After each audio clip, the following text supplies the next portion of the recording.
ইসলামের উপকারও করে আলেমরা, ইসলামের ক্ষতিও করে আলেম। বিশ্বাস হয়?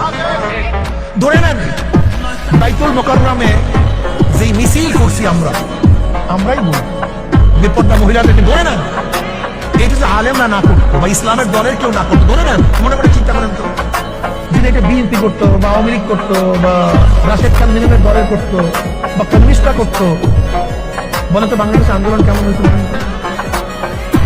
হ্যাঁ, আন্দোলন হইতো না। বেপর্দা মহিলা নিয়ে মসজিদে বসে আন্দোলন হইতো না। মানুষ এত সাহস কি হবে? কি প্রশ্ন হইতে হবে? যদি ইসলামের নামে দলেরা এই উলঙ্গ মহিলা নিয়ে বাইতুল মোকাররমের সামনে মিছিল না করিয়া যদি কমিউনিস্টরা করতো, আওয়ামী লীগ করতো, বিএনপি করতো, উলঙ্গ মহিলা নিয়ে বাইতুল মোকাররমের সামনে ফতুয়া না শুধু বাংলাদেশ তোলপার হয়ে যায়। এখন আন্দোলন হয় না কেন? এইটা হলো সমস্যা।